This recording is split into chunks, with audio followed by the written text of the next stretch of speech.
The corner office on the 8th floor of Holloway Distribution looked out over Burlington under a pewter sky. Claire Holloway stood behind the walnut desk, both palms flat on the wood, her chin lifted half an inch. "Mr. Reeve," she said, her voice measured. "The company cannot tolerate repeated tardiness. Your contract ends today. Effective immediately." Daniel Reeve stood 3 steps from her desk. Dark blue flannel. Sleeves rolled. Wide shoulders. A back that had learned to stay straight. He did not defend himself.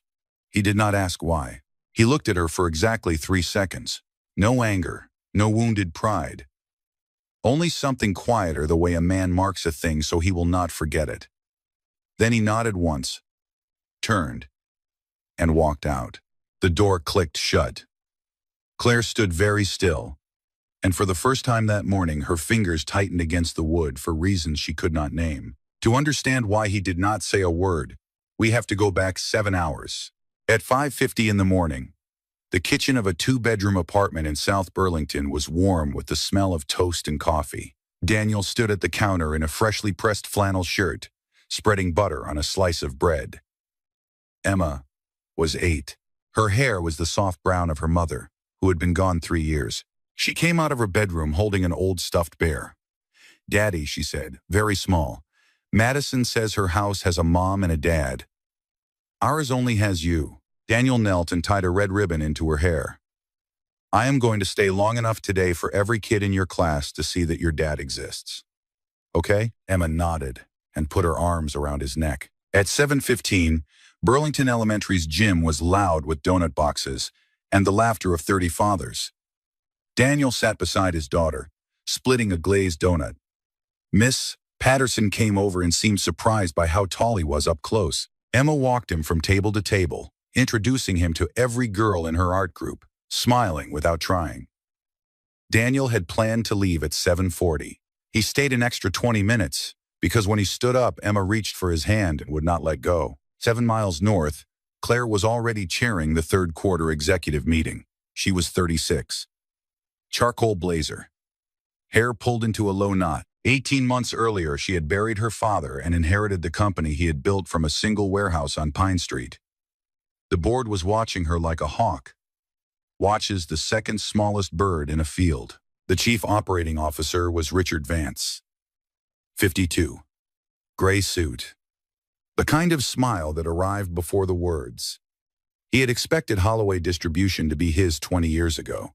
Halfway through the meeting, he slid a printed spreadsheet across the table. "A small matter. Before we discuss the restructuring," he said. "One of our operations supervisors has logged 14 late arrivals in the past 3 months.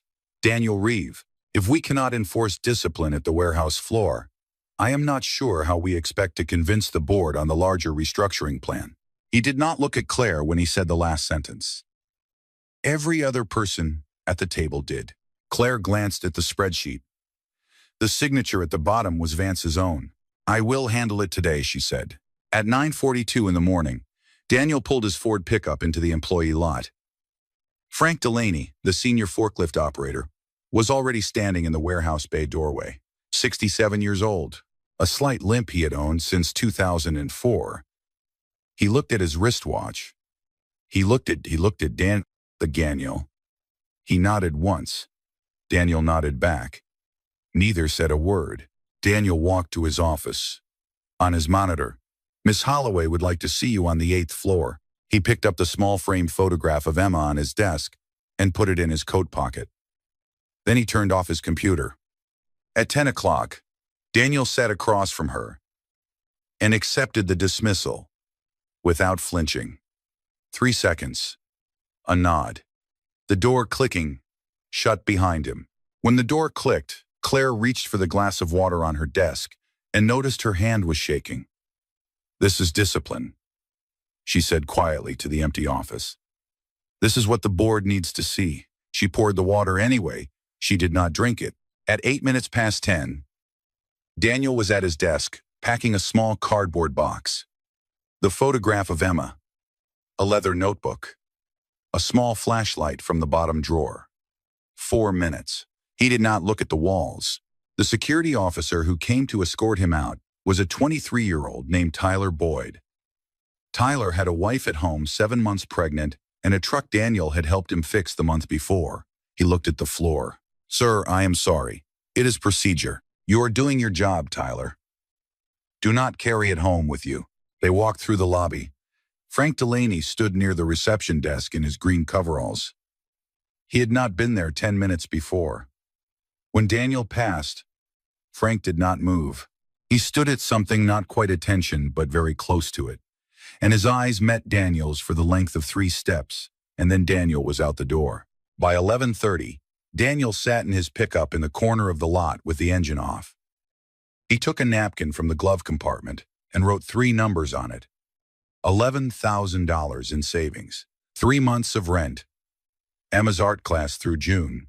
He folded the napkin into his wallet and drove to Lake Champlain. He sat on a bench at the waterfront for 2 hours. The lake was flat and gray. He did not cry. He had cried out everything he was going to cry 3 years ago. When the hospice nurse touched his shoulder at 3 in the morning, he called his mother-in-law in Stowe and asked her to keep Emma for the night. He said he had paperwork at the old office. He had no old office anymore. At 1:15, Richard Vance walked into Claire's office and clapped his hands once. "Well done, Claire. The board will see you have backbone." Claire nodded without looking up. At 6:30, she sat through dinner with 2 board members in Shelburne. The rain started before the entrees came. By 7:30, it was coming down in sheets. She drove north alone on Route 7, the wipers working hard. At 7:52, the check engine light came on. The engine coughed once, twice, and died. She coasted onto the shoulder under a streetlight that had burned out the previous winter and never been replaced. She tried the ignition. Nothing. Roadside assistance. 90 minutes. Her phone said 14%. 1 bar. She stepped out and waved at the headlights coming north. A white Toyota passed. A pickup with a kayak. A family SUV. A semi. She counted without meaning to. 23 vehicles. Her hair stuck to her neck. Her Christian Louboutins had sunk an inch into the mud. The wool of her blazer had stopped being wool an hour earlier.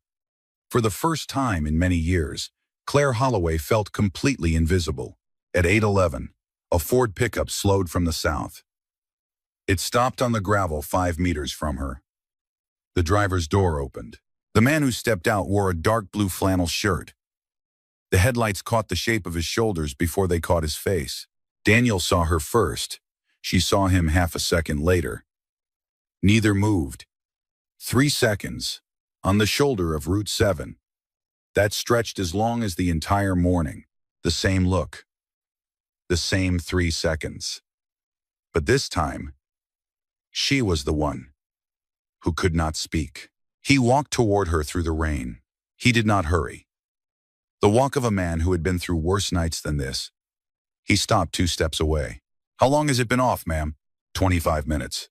Her voice came out flatter than she wanted. Roadside said 90 more. He nodded. He walked around to the hood and propped it open, and stood under it for 1.5 minutes with his own phone flashlight. Not hers. "Fuel pump. Cannot fix it on the shoulder. I will take you back to the city. Get a tow in the morning. I can call an Uber. There is no Uber on this stretch, ma'am. Trust me." He shrugged off his Carhartt jacket, the only thing he wore over his flannel, and held it out to her. She did not take it. "Daniel, you do not have to put it on, ma'am. You are soaked through." He did not look at her when he said it. His eyes stayed on the headlights passing in the other lane. She put the jacket on. It was still warm.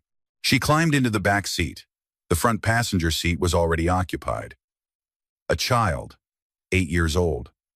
Cheeks flushed with a low fever. A fleece blanket printed with small horses pulled to her chin. Her head rested against the window glass. On her lap, folded once, was a piece of construction paper. 3 figures in a garden. A tall man. A woman with long hair. A small girl holding sunflowers. "This is Emma," Daniel said as he climbed in. "She is a little warm. I picked her up from her grandma's an hour ago. Claire did not answer. She looked at the sleeping child through the gap in the seats. A strand of hair had fallen across the girl's cheek. This child should be asleep at her grandmother's right now if this morning I had not. Claire stopped the thought. She turned her face to the window. For 18 minutes, Daniel drove more carefully than the road required. 5 miles under the limit. No hard stops. No sharp turns. The radio was off. There was only the sound of rain on the windshield and the steady rhythm of the wipers. Claire sat in the back and held the collar of the Carhartt jacket against her face.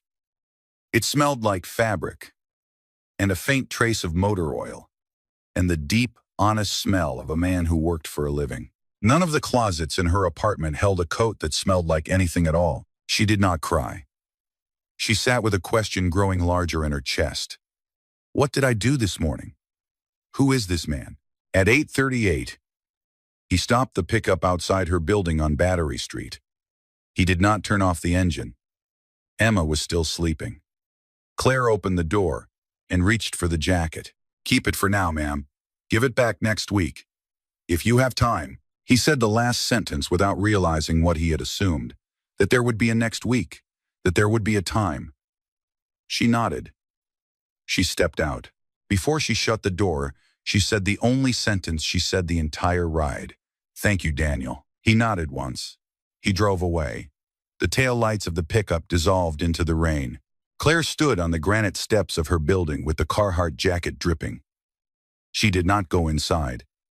She stood there watching the corner where the pickup had turned for 20 seconds.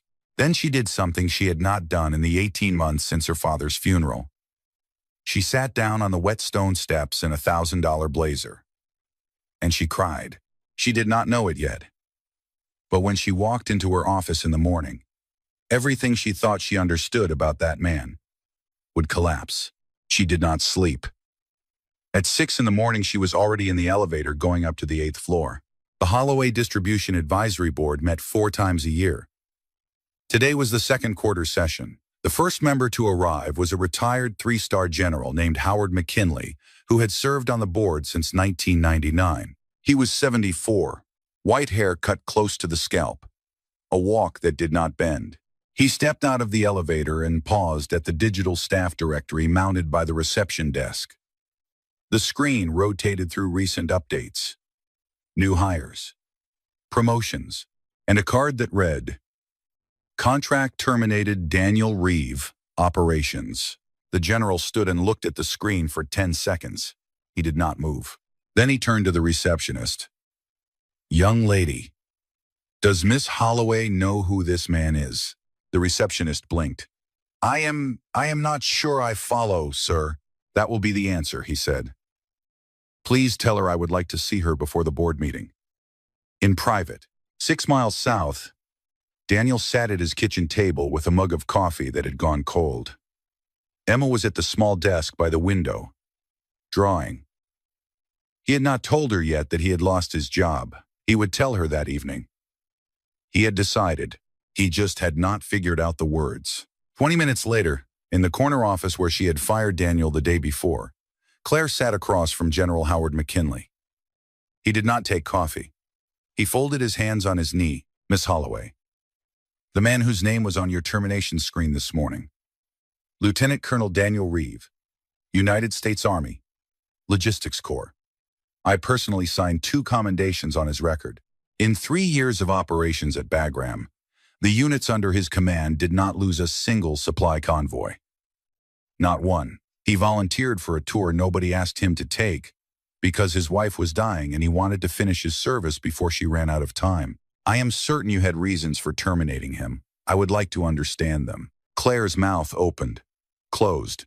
General, I had attendance records. I would like to see them. She slid the spreadsheet across her desk. Richard Vance's signature at the bottom. The general looked at it for a long moment. He did not say anything about it. He set it down. Miss Holloway, I served 41 years. I have learned to recognize the difference between a man who is late because he is careless and a man who is late because he was somewhere doing the right thing. I would suggest before this board meeting that you verify these numbers yourself. Not through your chief operating officer. He stood. He buttoned his jacket. At the door, he paused. Your father hired me for the same reason he hired Reeve. He could read a man's posture. He trusted what he saw. I would encourage you, Miss Holloway, to trust what you saw last night. He left. Claire sat alone with the words last night turning over in her head, a slow, cold understanding climbing her spine. She buzzed her assistant. Get Margaret Doyle from HR. Tell her, I need every raw attendance record for Daniel Reeve. Not the summaries, the raw data. Now, Margaret Doyle arrived 11 minutes later. She was 58. Reading glasses. The kind of stillness that came from 22 years of watching everything and saying nothing. She set a small unmarked USB drive on Claire's desk. I have been holding this, Margaret said for a while. The data did not lie. For 3 months, Daniel Reeve had arrived at the warehouse at an average of 7:55 in the morning, 3 minutes before the shift opened. Not once in those 3 months had he arrived after 8:10, except one day, the day she had fired him, 9:42. 14 late arrivals. Vance's summary had said 14. The raw data showed exactly 1. Claire pulled up the system access log. Richard Vance had signed into the attendance database 14 times in the past 3 months each time, within 12 hours of submitting his summary report to her office. He had been editing the file directly. She stood and walked to the window. Below her, 8 stories down, the warehouse loading bays were lit in pale fluorescent. She watched a forklift move a pallet of boxes toward a truck. She watched the operator step down. She could not tell from this height whether it was Frank Delaney. 6 miles south, in the small kitchen of a 2-bedroom apartment, Daniel was warming a can of tomato soup. Emma sat at the counter on a stool with her drawing pad. She had drawn the 3 of them, Daniel, herself, and the woman with long hair every day for 3 years, since the funeral. The drawing she was working on, Daniel and Emma, standing under a maple tree. He did not ask her why. He set a bowl of soup in front of her and kissed the crown of her head. He had decided he would tell her about the job that evening, after dinner. He had not figured out the words. Twice that afternoon he had picked up the phone to call his cousin in Plattsburgh and ask if there was any work at the boatyard, and twice he had set the phone back down because Emma had walked into the room. In her office, Claire opened the bottom drawer of her desk. Inside was an envelope, addressed to Daniel Reeve, containing his final paycheck and a typed letter of termination. She had signed it the previous afternoon. She had not yet sent it. She held the envelope in her hand for a long time. Then she set it back in the drawer and closed it without sealing. Margaret Doyle was still standing in the office, watching her quietly. Margaret, how long have you known? The older woman took off her reading glasses and folded them carefully into her cardigan pocket. About what specifically, Miss Holloway? That Vance was editing the records. Margaret thought about her answer for a long moment. I knew the records had been edited. I did not know by whom. I kept the raw data because your father once told me. When I was 26 years old, and I had just made an honest mistake on a payroll calculation, that the difference between a good company and a bad company is whether the truth is recoverable. So I learned to make truth recoverable. Claire nodded slowly. I owe him an apology, don't I? You owe several people several things, Miss Holloway. But yes, him first. Margaret left. Claire sat at her desk until 8 o'clock that evening. The office lights low. The envelope in the drawer. The rain just beginning to start again outside. She thought she understood the truth now. But there was one person in the building who had been holding evidence for 18 years, waiting for the day someone asked. Frank Delaney knocked on the door of Claire's office at 6:50 the next morning. She had not gone home. She was wearing yesterday's blazer. Ma'am, may I come in? He held a small leather-bound notebook in his right hand. The cover was the color of bourbon, and the edges had been worn pale by 20 years in a back pocket. He laid it on her desk and opened it to the first marked page. Each line was a date and a time, handwritten in a steady square print. December 4th, 7:53. December 5th, 7:50. December 6th, 7:55. December 7th, 7:48. Page after page, 3 months without a gap. Colonel Reeves' arrival times at the loading bay, Frank said. I keep a notebook on every man who clocks in at my dock. Habit I picked up in the service. The colonel taught me 18 years ago. that a leader who shows up 5 minutes before his soldiers makes the whole company show up on time. I have kept the practice since. Frank.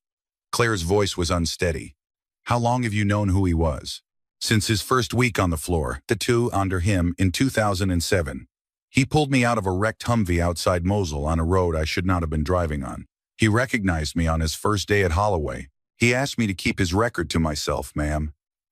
He did not want the men on the floor treating him different. Claire closed her eyes for a second. Frank pointed at 3 entries on the notebook page. These 3 days. The 14th, 15th, and 17th of last month. He took my night shifts because my knee had gone out again. Each one of those days I worked the morning shift in his place, and he worked all night, and then he stayed for the morning audit. Those 3 days are in Mr. Vance's summary as late arrivals. He did not arrive late, ma'am. He arrived 12 hours early. He closed the notebook and set it on her desk. Ma'am, I have been ready to give that testimony for 18 years. I just needed someone to ask. He turned to leave. At the door he stopped. Ma'am, one more thing.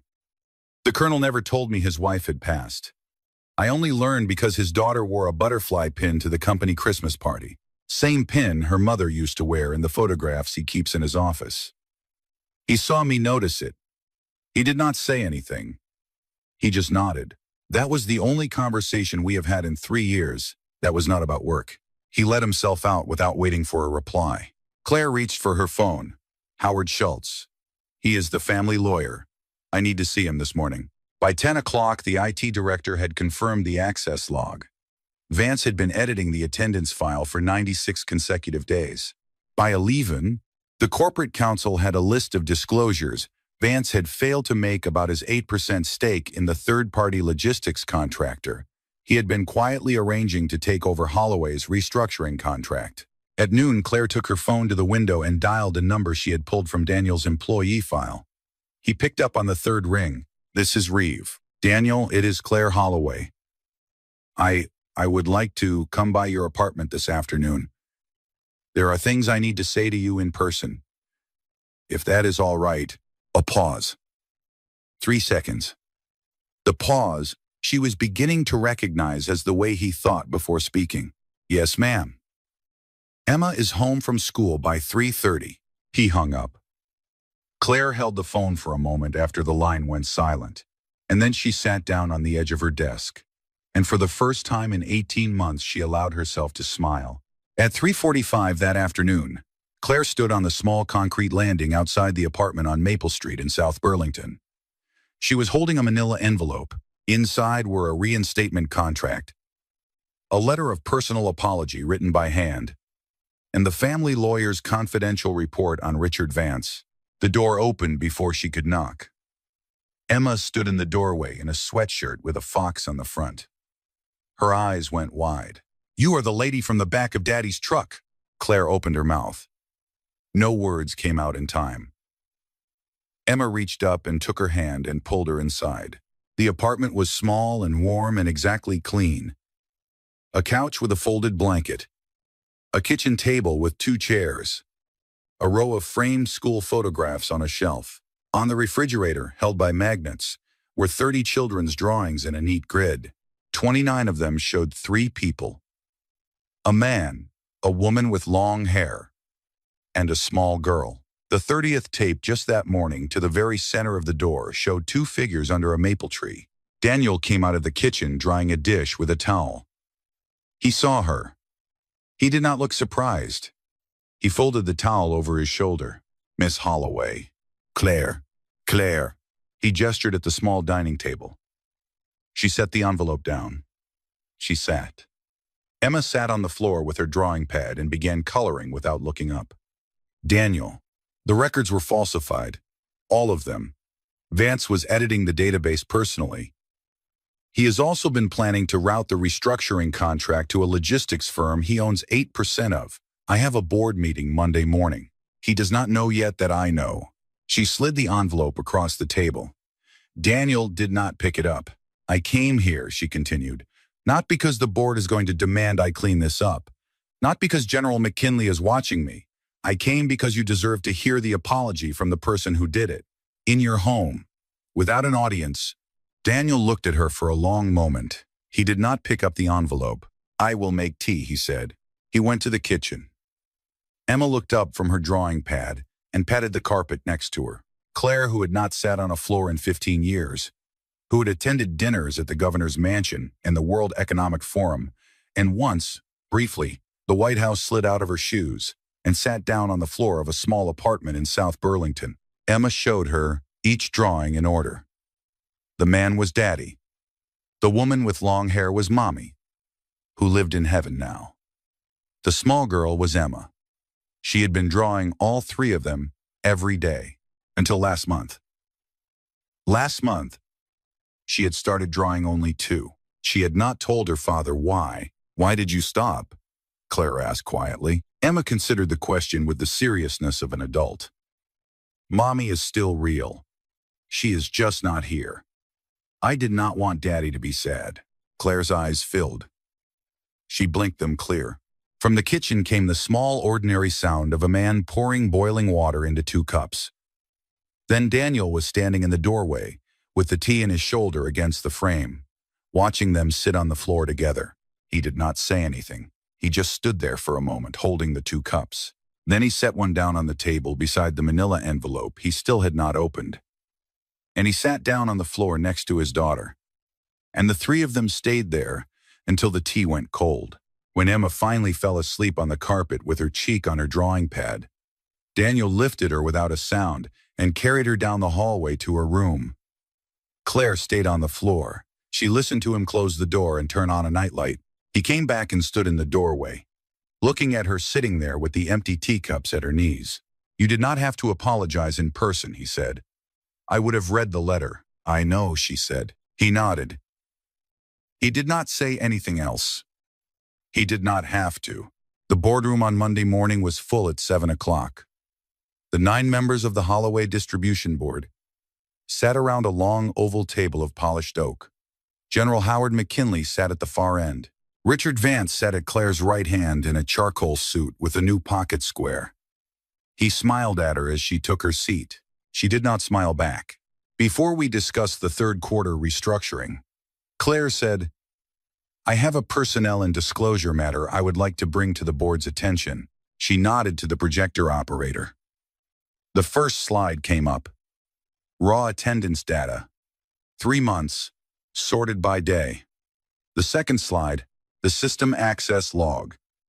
96 edits, all from one administrative account. The third slide, the badge number of that account, Richard A. Vance. "That is a forgery," Vance said. "Anyone in IT could have made those edits and assigned them to my account." The fourth slide came up. A scanned page from a leather-bound notebook in a careful square handwriting. The fifth slide. Vance's holdings in a Delaware-registered logistics firm. 8%. Undisclosed for 14 months. The firm currently bidding on the restructuring contract. "Lies," Vance said. He was no longer smiling. "The testimony of a warehouse worker has no legal standing." The door at the back of the boardroom opened. Daniel walked in first, in a dark blue flannel shirt and the same Carhartt jacket Claire had returned to him an hour earlier. Behind him came Frank Delaney, in a green coverall, freshly pressed. Behind them came General Howard McKinley, who had stepped out to the hallway 5 minutes before, for what he had said was a phone call. The general did not sit. He remained standing at the back of the room. "Ladies and gentlemen of this board," he said, his voice quiet. Sergeant First Class Frank Delaney served 22 years in the United States Army. The testimony of Sergeant Delaney concerning Lieutenant Colonel Daniel Reeve, under whom Sergeant Delaney served in combat, is, to me, a legal document. I will sign an affidavit to that effect before I leave this building today. Vance stood up to speak. 2 board members on his left motioned him to sit down. The vote took 4 minutes. 8-1. Termination for cause. The corporate counsel rose and walked to Vance and asked him for his badge. Vance stood. He looked at Claire. He opened his mouth to say something and then he closed it. He set his badge on the table. He walked out. Margaret Doyle stood in the doorway as Vance passed her. She did not look at him. She walked into the room with a folder under her arm. and set it on the table in front of Claire, the complete personnel record of Daniel Reeve. Every page, every commendation, every redacted detail Margaret had quietly safeguarded for the day someone with authority finally asked. Daniel did not watch him go. He had remained standing against the back wall the entire time, his hands clasped behind his back in a posture he had carried since he was 22 years old. He did not look triumphant. He did not look anything in particular. When the room had emptied, he looked at Claire. Across the room, she looked back at him. She nodded once. He nodded back. No one else in the boardroom saw it. They were busy gathering their papers. The two of them did not move, and they did not speak, and they did not need to. Vance was gone. But the real story between Claire and Daniel had only just begun, and Emma would be the one who, without meaning to, would change everything. 6 weeks passed. The first snow came to Burlington in early November, and then a second storm came in mid-November and pushed the leaves off the last of the maples. Daniel was reinstated as director of operations, a step up from his previous position. He kept driving the same Ford pickup. He kept eating lunch in the warehouse break room with the forklift drivers. Frank Delaney's notebook sat in a glass case in the hallway outside Claire's office now, with a small brass plaque she had ordered without asking permission from anyone. On a Saturday in mid-November, Emma Reeve had her first art exhibition at the small community center on the Lake Champlain waterfront. The exhibition was for the third grade after-school program. 12 drawings hung on the gymnasium wall. 3 of them were Emma's. Emma had sent the invitation herself. She had used the printer at school. She had hand-addressed the envelope in pencil to Claire Holloway, care of Holloway Distribution, 8th floor. She had written, "Please do not tell my dad," at the bottom in small letters. Claire arrived 10 minutes early. She wore the camel-colored blazer she had worn the night of the rain, dry clean now, the lining replaced. Daniel saw her across the gymnasium, and his face did the small thing it did. The slight pause that was not surprise but acknowledgement. He nodded at her. He did not walk over. Emma did. Emma took Claire's hand and led her to the wall where her 3 drawings hung. The first 2 were ordinary. A house, a cat. The third was new. 3 figures standing under a maple tree. A man, a small girl, and a woman with brown hair, standing slightly apart from the other 2, her hand reaching out. Emma did not say who the woman was. Claire did not ask. After the exhibition, they walked along the boardwalk together. Daniel kept his hands in his pockets. The lake was steel-colored and very still. They walked for 40 minutes, and they spoke perhaps 8 sentences in total, and most of those were about the weather and the boats that had not yet been pulled out of the water for the winter. At one point, Emma ran ahead to look at the geese on the water. She came back with her hands cupped together, certain she had seen something rare. Daniel knelt down and admired what she had not actually found. Claire watched him do it with the small, impossible patience of a man who had practiced grief and chosen to be gentle anyway. Near the end of the walk, a single mallard flew low over the water. Daniel said, half to himself, "Sarah liked the geese in the fall." Then he did not say anything else for a long time. And Claire did not ask him anything, and the only sound was the boards under their shoes. At the end, by the parking lot, Claire opened her bag and took out the Carhartt jacket, freshly washed and folded. Daniel looked at it. He looked at her. He took the jacket. He put it back in her hands. "Keep it, Claire. Vermont is going to get colder." She did not argue this time. Emma ran past them toward the pickup, calling something over her shoulder about hot chocolate. Daniel followed his daughter with his eyes, and then he turned back to Claire, and for 1 second he almost said something. He did not. He just nodded once, the same small nod he had given her in her office the morning he had been fired, and on the side of Route 7, and across the boardroom on the morning Vance was terminated. He walked away. Claire watched him go. She stood on the boardwalk with the Carhartt jacket folded over her arm for a long time after the pickup pulled out. The lake stayed steel-colored. The sun went down behind Adirondack ridges across the water. She did not move. By March, the snow was melting into the gutters of South Burlington, and the maple trees along Maple Street were beginning to push their first red buds. Daniel had moved out of the old apartment into a small 3-bedroom house with a fenced backyard that Emma could plant a garden in. He fixed the back fence himself on Sunday afternoons. On the second Sunday in March, Claire arrived at 3 o'clock with a small potted sugar maple sapling in the passenger seat of a new white Subaru that had replaced the Range Rover. Emma had asked her, by text message, the previous Wednesday, "Could you bring a small tree we can plant? The kind that turns red in the fall. Dad says you know about trees." Claire did not know about trees. She had spent an hour at the nursery in Williston that Saturday, and she had asked the man behind the counter to pick the sturdiest sapling he had. She and Emma planted it in the corner of the backyard against the south fence. Emma patted the soil down around the trunk with both small palms. Daniel watched them through the kitchen window as he washed the lunch dishes.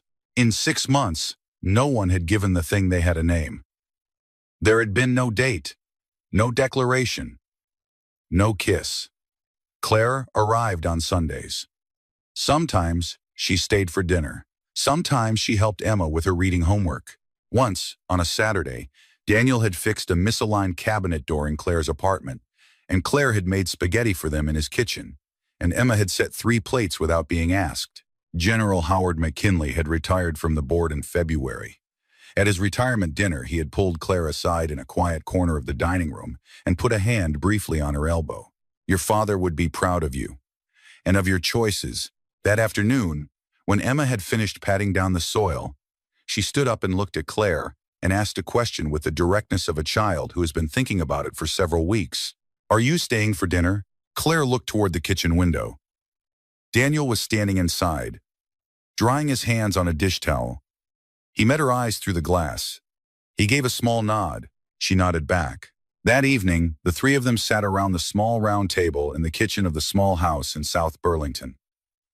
Daniel cut a loaf of bread. Emma told a story about a girl in her class who had brought a turtle for show and tell. Claire reached over and passed the butter dish.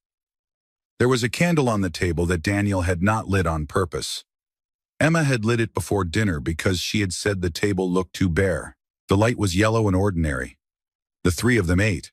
Halfway through dinner, Emma asked Claire if she knew how to braid hair.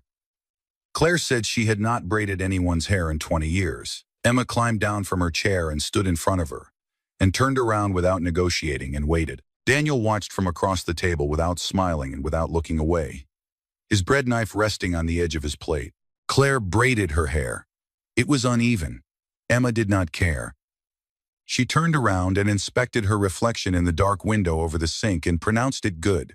No one said the word love. No one said the word family. No one said anything in particular. Daniel poured a second glass of water for his daughter. Claire reached for the salt. Emma laughed at something the candle did. Outside, in the corner of the yard, a small sugar maple stood in soft dirt and waited for April. Neither of them had been looking. That was the only reason they could trust that it was real.